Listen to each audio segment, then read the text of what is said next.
युवराज Dongre news, सत्य, स्पष्ट, निर्भीड. मुख्यमंत्री देवेंद्र फडणवीस यांचं उत्पन्न किती असेल?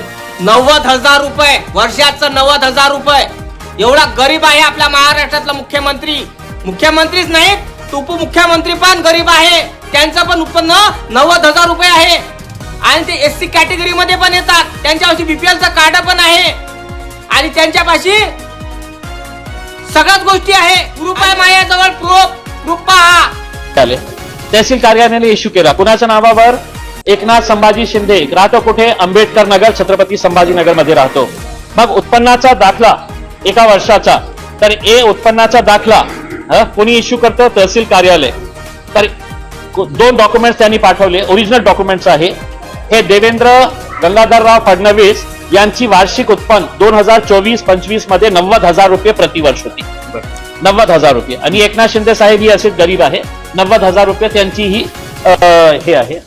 दुसरं म्हणजे कास्ट सर्टिफिकेट लागतं, कारण हे एससी साठी आहे. तर एक कास्ट सर्टिफिकेट ही देवेंद्र फडणवीस आणि एकनाथ शिंदेच्या नावाने ओरिजिनल. स्टॅम्प बघा, ओरिजिनल आहे. हे सगळं सही शिक्का आहे. हे ओरिजिनल दोघांच्या नावाने आहे. एकनाथ शिंदे आणि देवेंद्र फडणवीस त्याने एससी जातीच्या एका जातीचा उल्लेख त्याच्यावर करण्यात आलेला आहे. आधार कार्ड डुप्लिकेट बनवणं इतकं सोपं आहे. आणि देवेंद्र फडणवीसच्या बोगस आधार कार्ड, हे बोगस आधार कार्ड त्यांच्या दोघांच्या नावाने करण्यासाठी की तुम्ही गरीब परिवार असते. हे पिवळा राशन कार्ड या दादा, हे पिवळ्या राशन कार्ड कुणाच्या नावाने आहे? जरा क्लोजअप करा. कुणाचं नाव आहे हे पिवळा राशन जे आहे ना, ration card, original ration card, original stamp. काय हे? एकनाथ संभाजी शिंदे. आता 90,000 रुपये. बघितलं? बघा, त्या माणसापाशी बीपीएलचं कार्ड पण आहे आणि इन्कम सर्टिफिकेट आहे आणि तहसीलदाराने दिलेले स्वाक्षरी, शिक्का, सगळ्या गोष्टी.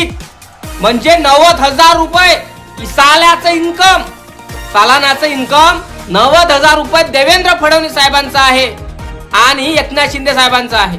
म्हणजे एवढे गरीब आहेत ते. त्यांच्यापाशी आधार कार्ड पण आहे, ते बोगस आहे.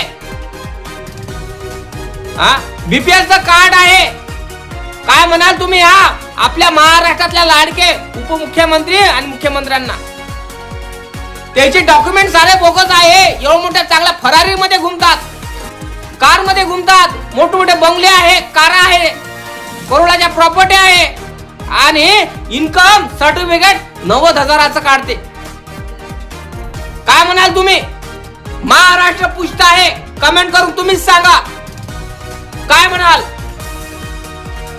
आपल्या महाराष्ट्रात आपल्याच मंत्री भ्रष्टाचार करून राहिले, डॉक्युमेंट मध्ये फेरबदल करून राहिले. एवढी करोडाच्या प्रॉपर्टी असून 90,000 रुपयाचं इन्कम दाखवते. काय म्हणाल तुम्ही?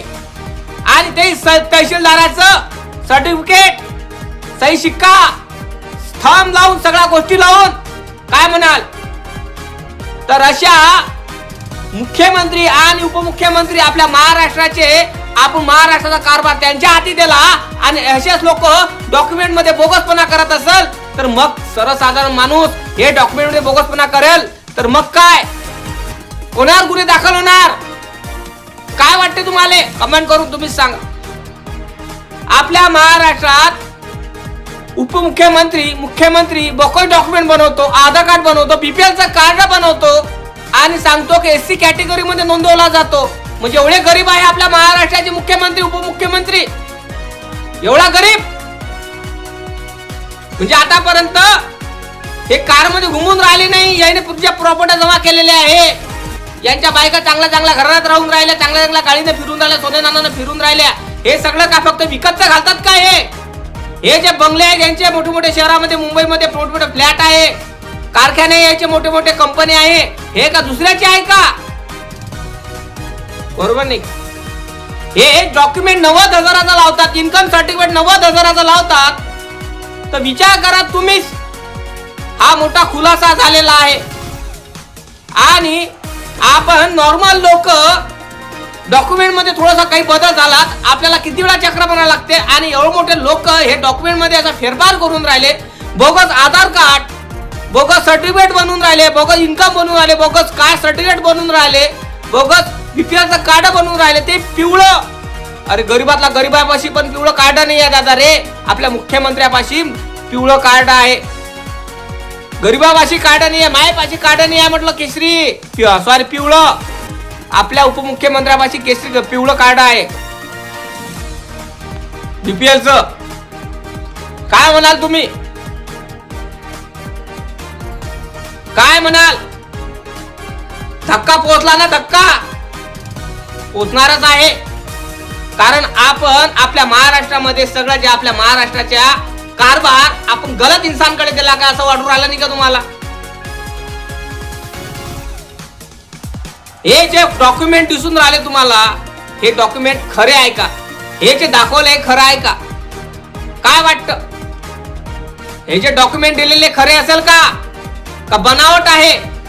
अरे एखाद्या नासूकला इन्सानने बनावट कागदपत्र केलं तर त्याला नोकरी लागत नाही, तो इंटरव्ह्यू मध्ये फेल होतो. काऊन? डॉक्युमेंट मध्ये थोडस आपल्या बापाचं नाव कमी गलत असलं तर इंटरव्ह्यू मध्ये म्हणते अरे हे बापाचं नाव गलत आहे, दुसरं टाक. आधार कार्ड मध्ये नासूकला आडनाव चेंज करण्यासाठी, नासूकला नाव चेंज करण्यासाठी माणसाला किती हेलपाटे घ्यायला लागते. आणि इथं बघा डायरेक्ट आधार कार्ड बोगस बनवून राहिलं, बीपीएलचं कार्ड बोगस बनवून राहिलं, इथं सगळ्या गोष्टी बोगस बनवून राहिल्या. आणि सरकार असतं बोगस आहे. डॉक्युमेंट का बोगस बनणार नाही? काय वाटतं? आपल्या महाराष्ट्रात चालू काय आहे? आपले मंत्री संत्रीत बोगस डॉक्युमेंट बनवून राहिले, तर मग सर्वसामान्य इन्सानचं कसं? कमेंट करून तुम्हीच सांगा.